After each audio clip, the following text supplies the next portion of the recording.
नमस्कार, न्यूज 24 देख रहे हैं आप। मैं हूं आपके साथ डॉक्टर मीना शर्मा। विधायिका और कार्यपालिका के बीच संघर्ष हमारे देश में उतना ही पुराना है जितना हमारा संविधान। संविधान बनने के साथ ही विधायिका और कार्यपालिका के बीच जिस तरह की तकरार वक्त दर वक्त देखने को मिली है, हालांकि इसमें न्यायपालिका भी समय समय पर बीच में आई है और आज की तारीख में सबसे ज्यादा न्यायपालिका की चर्चाएं हैं। लेकिन पूर्व सांसद बृजभूषण के अपने कर्मचारियों को, खास करके आईएएस ऑफिसर के लिए दिए गए बयान, ब्यूरोक्रेसी को लेकर दिए गए बयान, विधायकों के साथ व्यवहार, विधायकों को हम अक्सर सुनते हैं बहुत बड़ी संख्या में। अलग अलग राज्यों के अलग अलग जिलों से खबर आती है, डीएम को कभी थप्पड़ मारा तो कभी डीएम ने थप्पड़ मारा। मतलब विधायक जो जनप्रतिनिधि हैं वो, और खास करके ब्यूरोक्रेसी के जिले के अफसर, जिला कलेक्टर, आईएएस जो ब्यूरोक्रेसी नौकरशाही का सबसे बड़ा चेहरा है, इनके बीच सत्ता का संघर्ष एक अलग रूप में देखने को वक्त दर वक्त मिला है। आज हम समझने की कोशिश कर रहे हैं क्योंकि आज सिविल सर्विस डे भी है। देश भर के सिविल सर्वेंट्स जो हैं, खास करके अगेन आईएएस, आईपीएस, और ये जो आज बड़ी संख्या में जश्न मनाया जा रहा है सिविल सर्विस डे का, कई तरह के आयोजन देश में किए जा रहे हैं। और इसलिए आज इस दिन को हम ये समझने की कोशिश कर रहे हैं कि नौकरशाहों की बड़ी भूमिका के बीच में हमेशा ये टसल जो है वो कितनी सही है, क्यों होती है, इसका कारण क्या है। हमारे खास मेहमानों के साथ, हमारे साथ एके जैन पूर्व डीजीपी हैं उत्तर प्रदेश के, राजेंद्र भानावत जी पूर्व प्रशासनिक अधिकारी हैं, आप जुड़े हैं। राजेंद्र आनंदवर्धन शुक्ला जी जुड़ेंगे, पूर्व पुलिस सेवा के अधिकारी हैं, और प्रमोद गोस्वामी जी वरिष्ठ पत्रकार हैं। आप सभी का बहुत बहुत स्वागत है। उत्तरकाल में सवाल है, पूर्व सांसद बृजभूषण सिंह के बयान के क्या मायने हैं। इस बयान को हम सुनाते भी आपको साथ में, आज के दौर में देश में कैसे अफसर होने चाहिए, हम सुनाएंगे आपको ये स्टेटमेंट। क्या जनप्रतिनिधि और अफसरों में पावर गेम की लड़ाई है? इन तमाम सवालों के बीच में राजेंद्र भानावत जी, शुरुआत आपसे करती हूँ। पूरे वाकये पर हम विस्तार से चर्चा करेंगे, लेकिन अक्सर ये लड़ाई आपने भी अपने कार्यकाल के दौरान देखी होगी। डिविजनल कमिश्नर भी रहे आप, कई जिलों के कलेक्टर, अहम पदों पर रहे।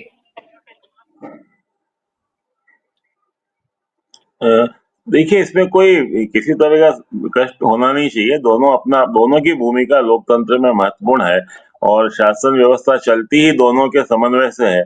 परेशानी तब आती है जब जनप्रतिनिधि अधिकारियों के उनके दायरे को नहीं समझ पाते और अधिकारी जब जनप्रतिनिधियों की बातों को, उनका परिप्रेक्ष्य को, उनकी पृष्ठभूमि को थोड़ा-सा समझने में थोड़ा गलती कर देते हैं, तब दिक्कत आती है। वरना दोनों का अपना-अपना कार्यक्षेत्र स्पष्ट है।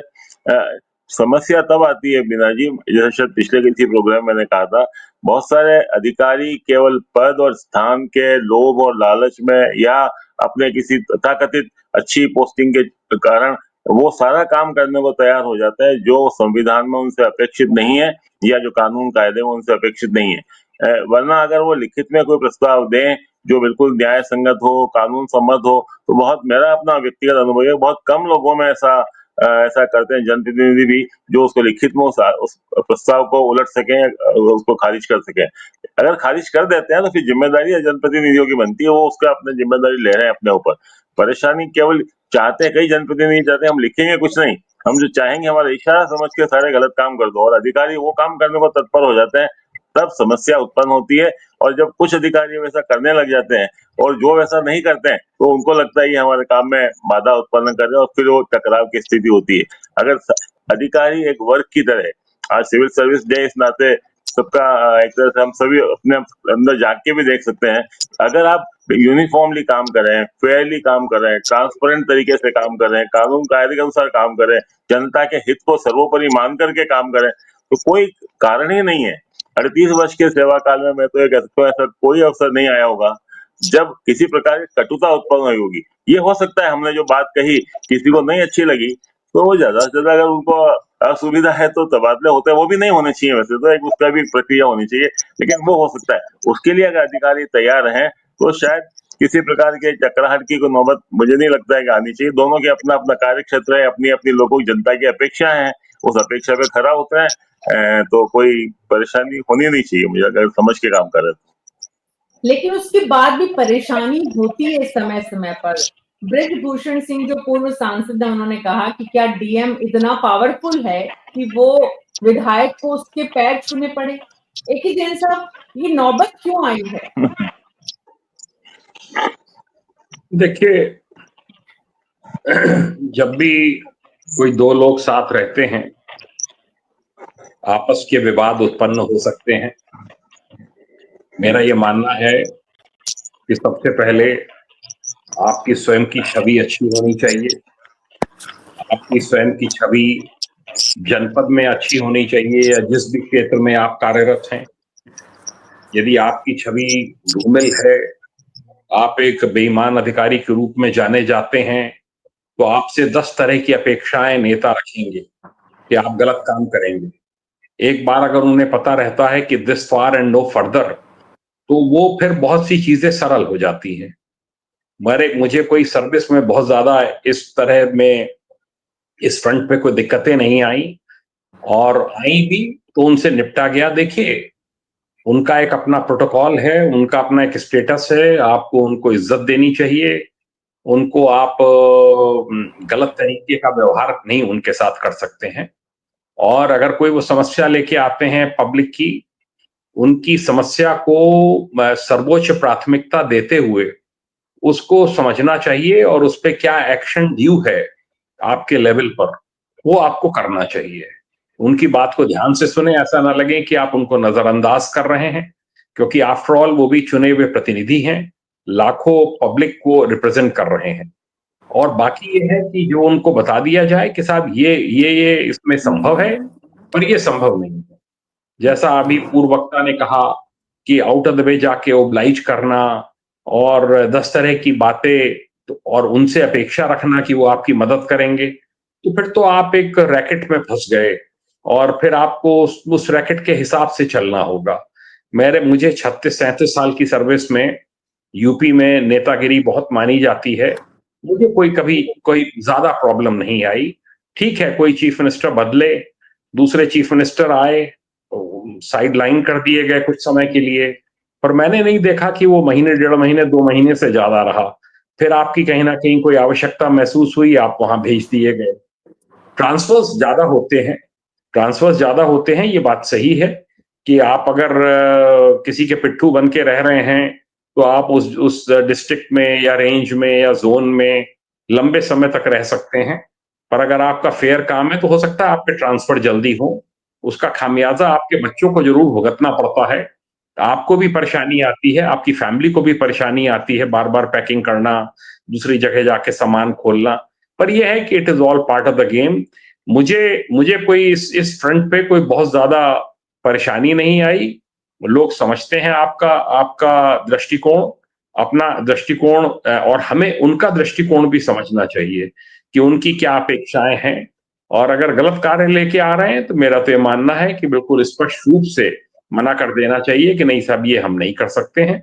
और जी, जी, आनंद वर्धन शुक्ला जी भी जुड़ गए हैं, लेकिन प्रमोद गोस्वामी जी, पहले आपके पास आ जाऊं, फिर आनंद जी के पास जाऊंगी। आनंद जी, आपके पीछे वाली जो लाइट है वो आपके चेहरे को थोड़ा सा धुंधला कर रही है, हमें देखने को नहीं मिल रहा, हमारे दर्शक ठीक से समझ नहीं पाएंगे। तो जब तक आनंद वर्धन शुक्ला जी जुड़ते हैं, प्रमोद गोस्वामी जी दोनों पूर्व प्रशासनिक अधिकारी हैं, ए के जैन साहब पुलिस सेवा से और राजेंद्र भानावत जी जो हैं वो सीनियर आईएएस ऑफिसर प्रशासनिक अधिकारी रहे हैं। सवाल ये है कि दोनों ने स्पष्टता से कहा है कि भाई कुछ छोटे छोटे इंटरेस्ट हैं, आपकी ट्रांसफर, पोस्टिंग, इससे ज्यादा करप्शन से जुड़े हुए मामले, मिलकर खाओ या एक अकेला खाना चाहता है। झगड़ा तब होता है या तो मिलकर नहीं खाते, या एक अकेला खाना चाहता है, या कुछ और जो उस इलाके में दबदबा जिस जनप्रतिनिधि का है वो जिस तरह का व्यवहार करता रहा है। दोनों तरफ से हमें देखने को मिली है परेशानियां। कई जगह एरोगेंसी जनप्रतिनिधियों की, कई जगह एरोगेंसी नौकरशाहों की। नौकरशाहों का इस देश में बहुत बड़ा योगदान है हिंदुस्तान के बनने की प्रक्रिया में, आजादी से लेकर आज तक। लेकिन उसके बाद भी ये जो सिलसिला है, ये जो झगड़ा है, ये कहीं ना कहीं किसी न किसी रूप में राज्य, मतलब हिंदुस्तान के किसी राज्य के किसी जिले से हमें देखने को मिलता ही है। हर सप्ताह नहीं तो हर 10-15 दिन में हम जरूर सुनते हैं।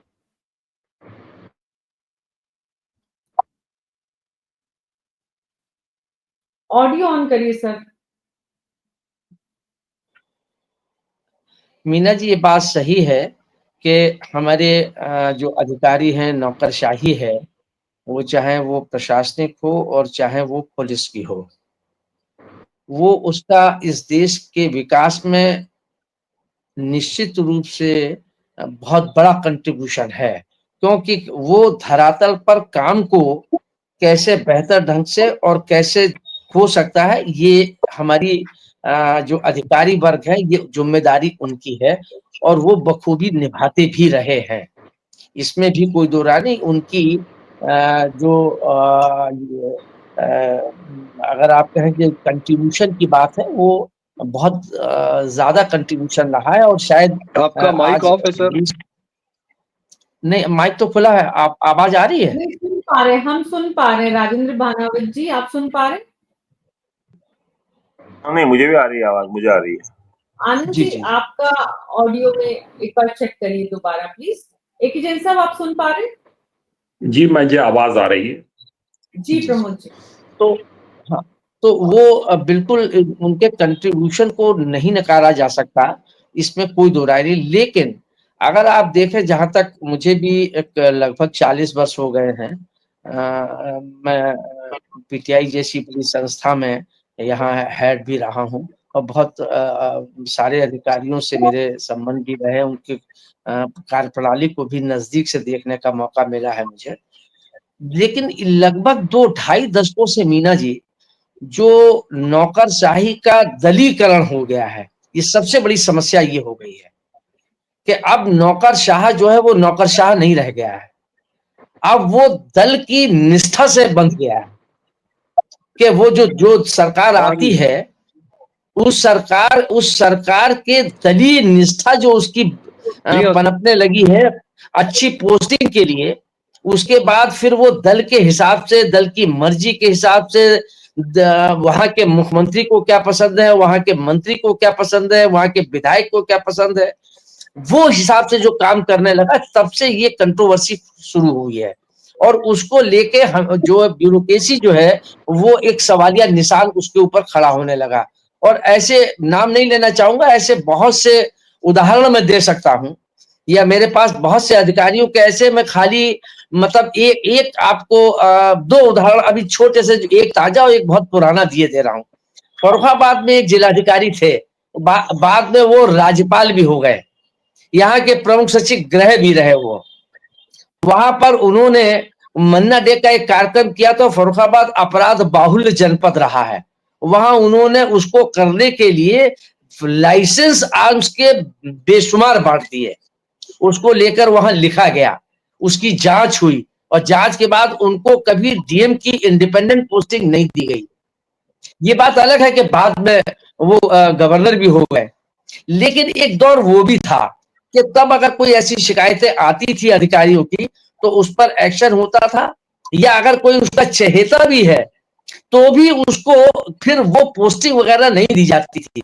लेकिन आज तो पोस्टिंग के लिए अधिकारी जो है वो मतलब क्या नहीं करते हैं, ये इसका शब्द मेरे पास शब्द नहीं है, कि वो भी उनका भी जो कैरेक्टर है, जो उनकी एक गरिमा है, जो उनकी मर्यादा है, उस मर्यादा से बहुत नीचे आ गए हैं वो अधिकारी भी। और ये भी उतना ही सच है कि जो जनप्रतिनिधि हैं, चाहे वो जनप्रतिनिधि में आप मुख्यमंत्री से लेके नीचे पंचायत तक के सदस्यों तक आ जाइए, न खाली मुख्यमंत्री या उसको एक छोटे से दायरे में नहीं बांधना चाहता, वो सब लोग अधिकारियों को वो अपने हिसाब से ले जाते हैं, अपने हिसाब से फिर वहां वो मनमानी करते हैं। जैन साहब बहुत सी चीजें, जैन साहब मैं जानता हूं कि जैन साहब बड़े रग से वाकिफ हैं, वो यहाँ कहें न कहें वो बात अलग है, और इन्होंने भी बड़ी समस्याएं उठाई हैं और देखी हैं और उनसे निपटे भी हैं।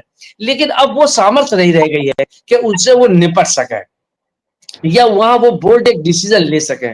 अब आप देख लीजिए, अब पोस्टिंग के लिए चुनाव के हिसाब से भी पोस्टिंग होने लगी हैं। अब जो ही स्थितियां होती हैं और चुनाव जब नजदीक आते हैं, तो आप देखिए कि एक रिशफलिंग शुरू हो जाती है। क्यों?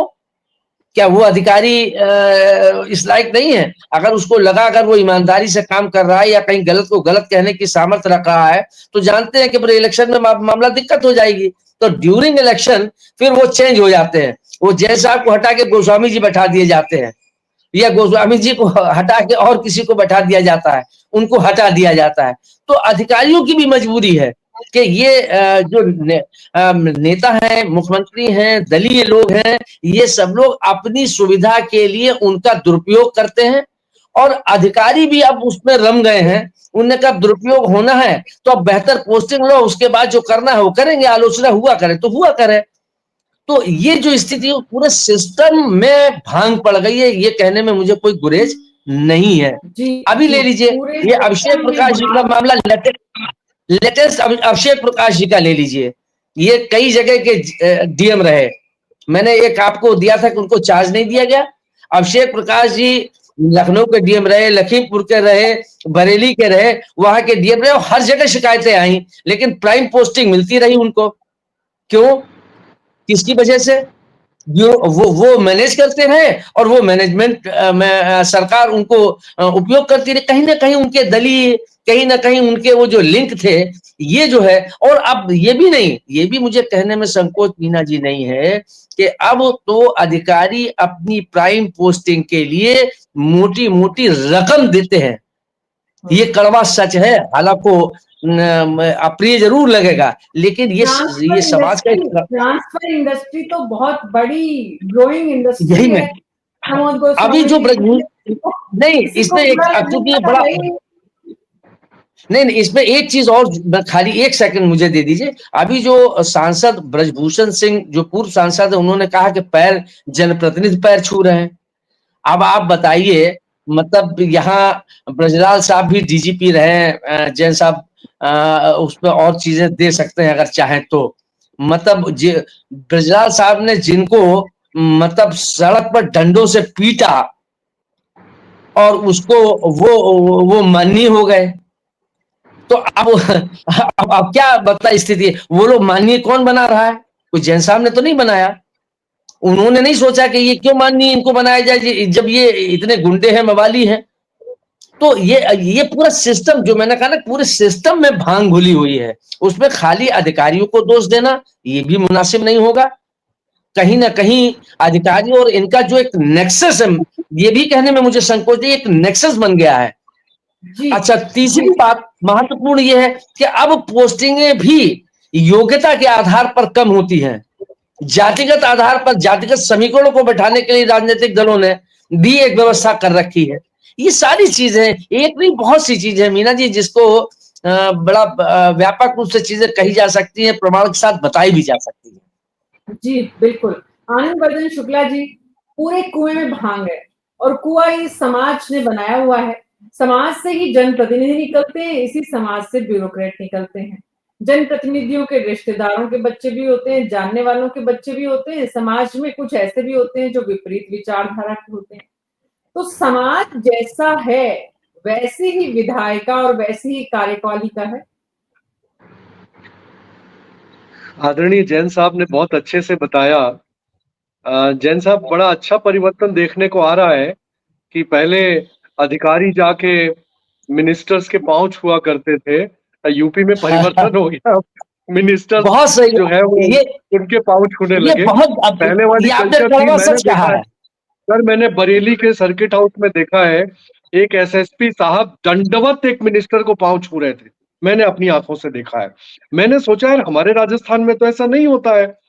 2-4-6 महीने के बाद राजस्थान में भी देख लिया मैंने, तो सब जगह वो हाल है। सर देखिए, आगरा है, इलाहाबाद है, बनारस है, कानपुर है, वहां पर आपको इतनी दिक्कत नहीं आती। बस आप सोचिए सर, बलिया, गाजीपुर, बस्ती, देवरिया, आजमगढ़, वहां जो एसपी रह रहा है, कलेक्टर रह रहा है, उसको वास्तव में बहुत ज्यादा प्रॉब्लम आती है। अब कुछ गाजीपुर का तो आपको पता ही है सर, पूरा इतिहास जानते हो आप, फूलपुर इलाहाबाद का भी इतिहास जानते हो। इस तरह की जब सत्ता रहेगी और इस तरह होगा, तो अब क्या मैं बता रहा हूँ, यूपी का, राजस्थान में सर ऐसा हमने नहीं देखा है।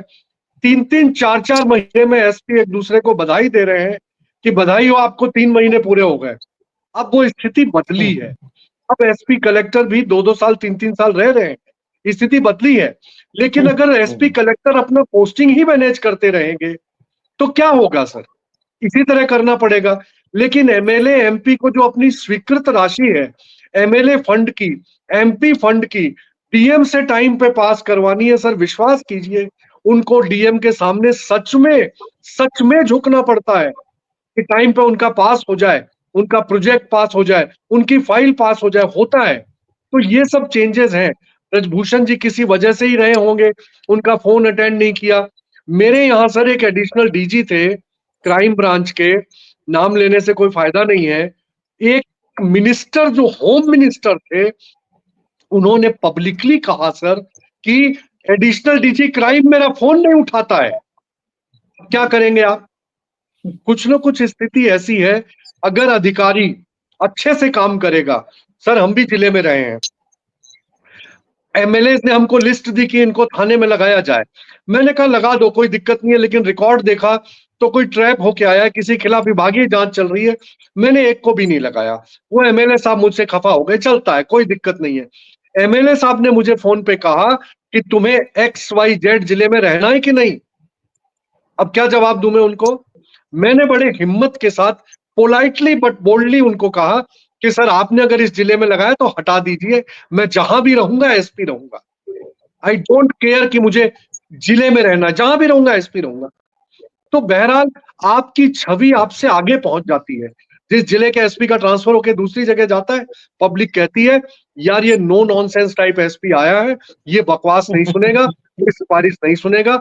मैंने देखा है राजस्थान में सर, कई जगह राजनेताओं को हमारे पुलिस अधीक्षक ने कुर्सी ऑफर नहीं की। ये भी गलत है, ऐसा नहीं होना चाहिए। लेकिन वो बोल्डनेस चाहिए आप में कि गलत को गलत कह सके। तो अगर ऐसी बोल्डनेस किसी ऑफिसर में आती है तो मैं उसको सैल्यूट करता हूं। लेकिन राजनेताओं को अपना व्यवहार कम से कम इतना नहीं गिराना चाहिए कि वो जाके गिड़गिड़ाएं। आखिर चुने हुए विधायक हैं, सांसद हैं। ब्रजभूषण जी ने किस दर्द से कहा है मुझे नहीं। आनंद वर्धन जी, एक इम्पोर्टेंट बात जो आपने कही कि विधायकों और सांसदों को अपने जो सांसद या विधायक कोष के जो प्रोजेक्ट्स हैं उनको पास कराने में ताकत लगानी पड़ती है। ये असलियत है। हालांकि राजेंद्र बानर जी आपके पास आते हैं इस सवाल का जवाब देने के लिए, क्योंकि आप रहे हैं जिला कलेक्टर की कुर्सी पर। और ये समस्या इसलिए आती है क्योंकि उसमें से ज्यादातर पैसा सिर्फ घुमाना किस तरह से है प्रोजेक्ट की बजाय, इसलिए प्रॉब्लम आती है। इसलिए कलेक्टर के सामने झुकना पड़ता है विधायक और सांसद को, क्योंकि जेन्युइन काम गंगानगर का एग्जाम्पल मुझे याद है।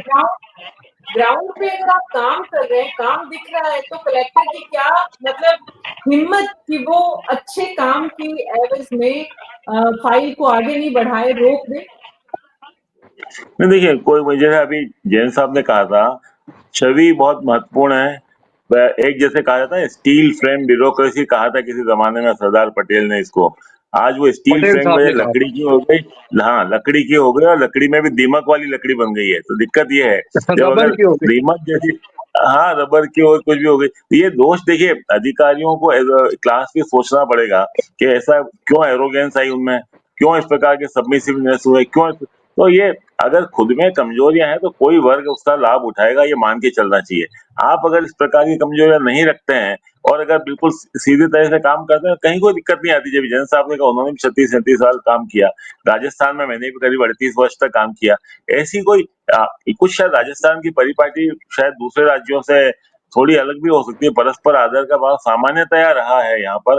और ये जरूर है कि एरोगेंस अधिकारियों में एरोगेंस कुछ बढ़ी है, ये बात को मानने में दिक्कत नहीं है। लेकिन एक दूसरे का परस्पर आदर सामान्यतया राजस्थान में देखा गया है। और ये जहां तक आपने कहा पैसे का प्रोजेक्ट पास करने का, अगर जब दो तरह के कन्वेंस हो जाए, जनता तब सबसे कष्ट में होती है जब किसी जनप्रतिनिधि और किसी अधिकारी के अंदर गलत काम के लिए आपस में मिलीभगत हो जाए, नेक्सस पैदा हो जाए, जैसा भी कहा जा रहा था। तो सबसे ज्यादा जो कष्ट उसका भोगना पड़ता है, खामियाजा उसका उठाना पड़ता है, वो जनता को होता है 50-60% किसी प्रोजेक्ट का पैसा आपस में मिल बैठ के खा लेंगे लोग बात, तो उस काम का पैसा जनता के जिस काम पे होना है उसको लगेगा कब वो पैसा सारा का सारा। तो इसलिए मुझे, और दूसरा क्या हो गया बीना जी, आजकल राजस्थान में ये परंपरा बहुत ज्यादा पहले नहीं थी, डिजायर पोस्टिंग, डिजायर भेजने लगे। अगर जिस समय डिजायर के आधार पर किसी अधिकारियों के तबादला हो रहे, एमएलए की डिजायर, सरपंच की डिजायर, प्रधान की डिजायर, 5, और जब कोई किसी उच्च अधिकारी के पास कोई किसी काम से, जेन्युइन काम से कोई व्यक्ति जाता है कि मेरा पोस्टिंग यहाँ से वहां कर दीजिए, जिसके अधिकार क्षेत्र में है, वो क्या कहेगा, भाई 3 एमएलए से लिखवा के लिया हो, 2 एमएलए से लिखवा के लिया हो। जब एमएलए के कहने के डिजायर के आधार पर ट्रांसफर पोस्टिंग होगी, तो ये भूल जाते हैं हम लोग कि जो व्यक्ति जहां पर है, जैसे अभी आनंद जी कह रहे थे, कहीं भी रहेगा, वो एसपीएस पे रहेगा, एसडीएम रहेगा, कलेक्टर, जो भी जिस पद पे है वो रहेगा। तो इसलिए ये ट्रांसफर करने से दूसरी जगह का उसमें क्या हो जाएगा, डिजायर किस बात की, किसी व्यक्ति का जो उसका पोटेंशियल है, क्षमता है, और उस काम का जो रिक्वायरमेंट है, दोनों में जब मैचिंग करके बहुत आसानी से किया जा सकता है।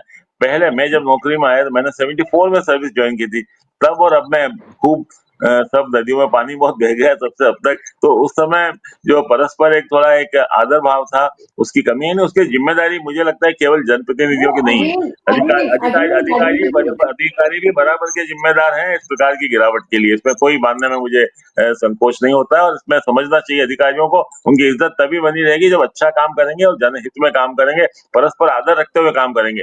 गुमान होना, इस बात का घमंड होना कि हम अधिकारी बन गए तो सबसे ऊपर हो गए, यही सबसे बड़े कष्ट का कारण बनता है कई बार। जी, और ये जो बात आपने कही 74 से लेकर आज तक 24 निकल गया है, 25 में हम चल रहे हैं। जिस तरह से पूरा समाज का ताना-बाना बदला है, उसी तरह से अधिकारियों और जनप्रतिनिधियों के बीच की जो मिठास है, वो खटास में तब्दील हुई है, एरोगेंसी आई है। पावर गेम, देखिए जैन सर, ये दरअसल पावर गेम है जो एक दूसरे को खींचता है और इस तरह के इंसिडेंट्स, इस तरह की घटनाएं सामने लाता है। नहीं, देखिए, वो तो शासन के 3 विंग्स हैं, आपने देखा है आए दिन खींचतान होती रहती है, तो ये तो स्वाभाविक है।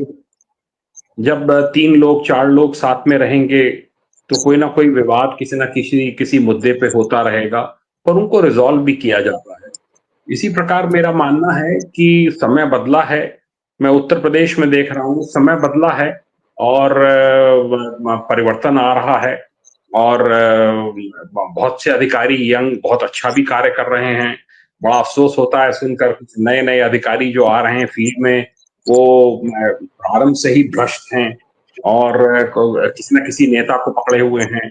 तो पर वो एक्सपोज्ड है, मेरा मानना है। उनके बारे में फोर्स भी जानता है, और अगर आपके फोर्स के मन में आपके प्रति धारणा अच्छी नहीं है, तो आप क्या अचीव कर पाएँगे? कुछ नहीं कर पाएँगे।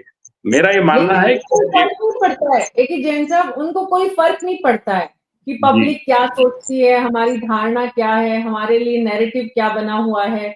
उनको मालूम है कि उनकी कुर्सी स्थायी है, जब तक कि कोई बहुत बड़ा मतलब कागजों में जब तक चीजें सामने नहीं आए, करप्शन भी इस तरह से, रास्ते इतने निकले हुए हैं। बहुत सारे ऐसे लोगों को मैं देखती हूँ करीब से, जो महाभ्रष्ट हैं, जिसको कहते हैं राजस्थान में।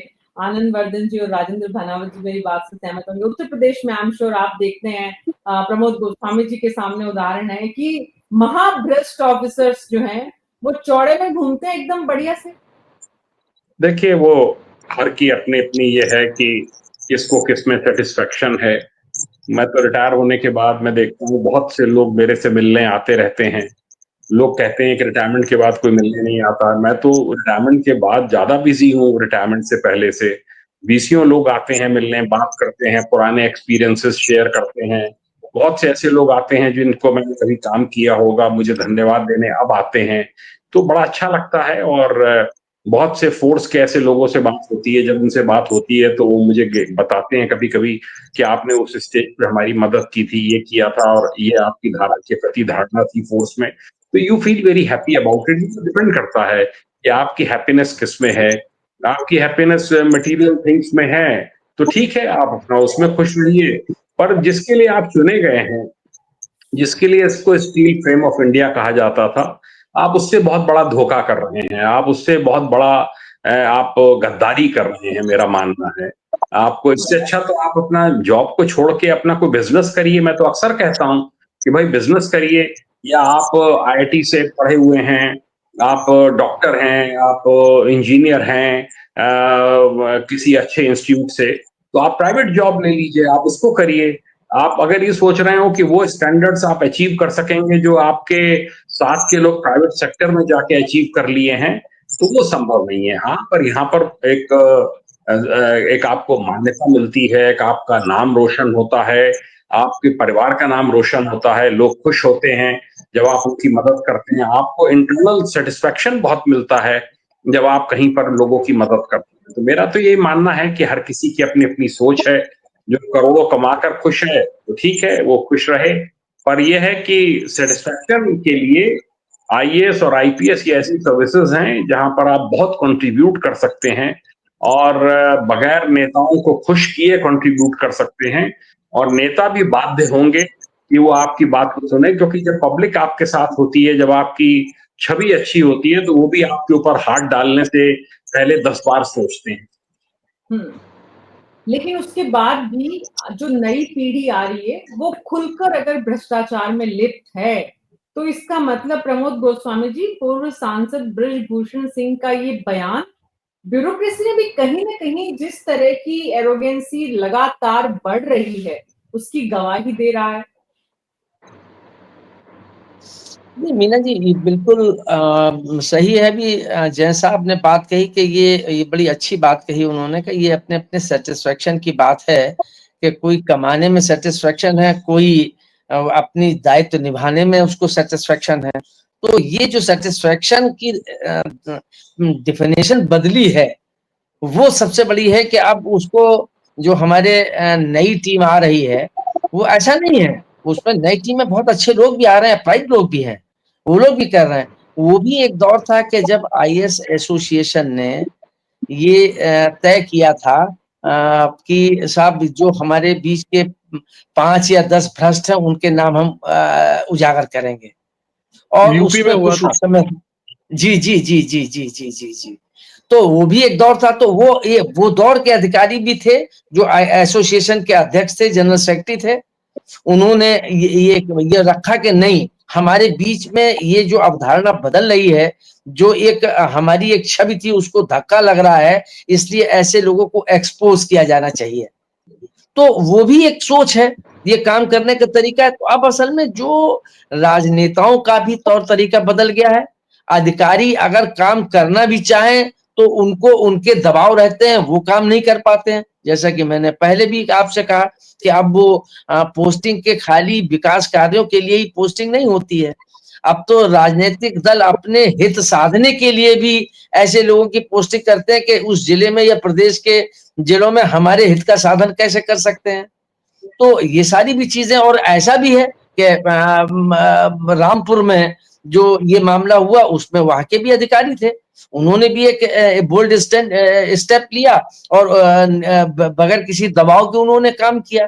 तो ऐसा नहीं है, कुछ चीजें, हाँ ये जरूर है कि अब उन लोगों की संख्या ज्यादा बढ़ती जा रही है कि जो अपनी छवि और जिम्मेदारी की परवाह नहीं कर रहे हैं।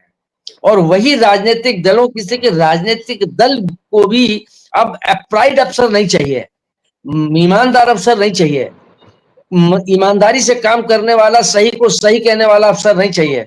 उनको वो अफसर चाहिए कि जो हम यहाँ से दिशा निर्देश दें, जो हमारे राजनीतिक हितों का भी साधन सध जाए और वहां का हमारा काम भी होता रहे। तो ये जो स्थिति पैदा हो गई है, इसकी वजह से ये सारी स्थितियां जो है वो गड़बड़ाती जा रही हैं। इसमें पहल दोनों पक्षों को करना होगा, तभी इसमें कोई सुधार हो सकता है। लेकिन जो हालात हैं, जो लोगों के सोचने का नजरिया और जो एक दौर चल रहा है, मुझे इसमें इसकी संभावनाएं बहुत कम नजर आती हैं कि इसमें कोई सुधार की कोई गुंजाइश बची है। और सबसे ज्यादा बात तो ये है कि हर राजनीतिक दल भ्रष्टाचार मिटाने का दावा करता है, लेकिन उस मतलब वो कहां तक कितना करता है ये हमसे आपसे कहने की जरूरत नहीं, छिपा नहीं है, जहां का तहां है। अधिकारियों से अपेक्षा करते हैं कि आप ईमानदारी से काम करें, बगैर किसी निष्पक्षता के काम करें।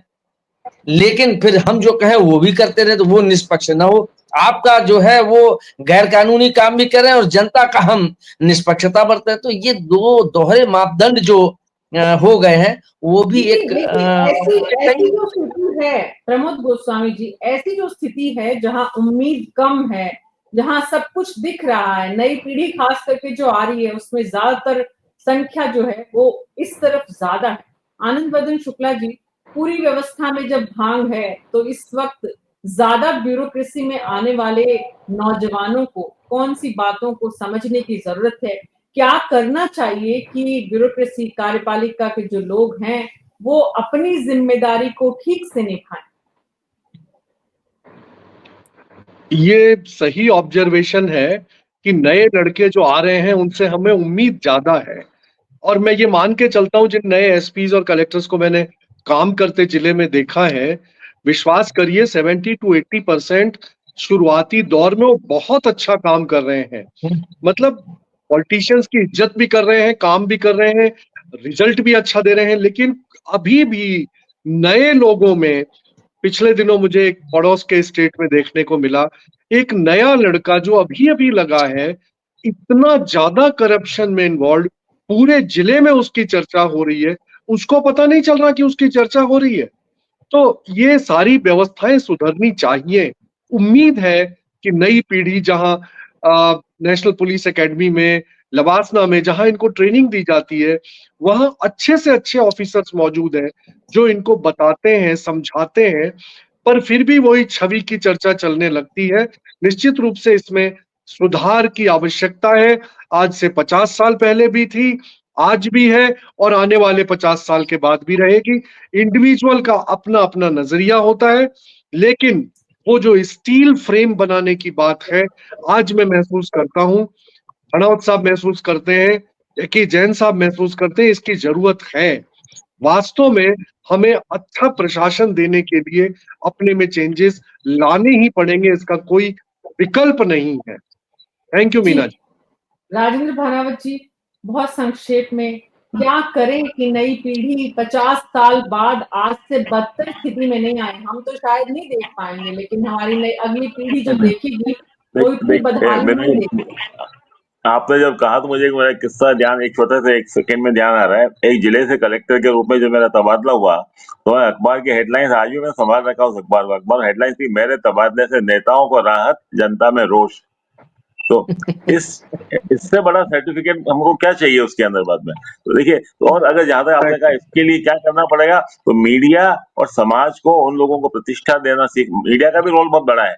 मीडिया भी उन लोगों को ज्यादा थोड़ा रिकॉग्नाइज करे, थोड़ा उनका प्रतिष्ठा नहीं देवे तो उनको थोड़ा उत्साहवर्धन करे, जो बहुत अच्छी तरह से जनता के काम ईमानदारी से कर रहे हैं। पहले बेईमान लोगों को गिना जाता था उंगलियों पर, आजकल ईमानदार लोगों को उंगलियों पे गिने जाने की नौबत आ गई। ये थोड़ा सा एक थोड़ा दुर्भाग्य है, इसमें सभी को मिलकर करना पड़ेगा। देखिए, एक अकेले वर्ग को किसी को छांटना बड़ा मुश्किल है।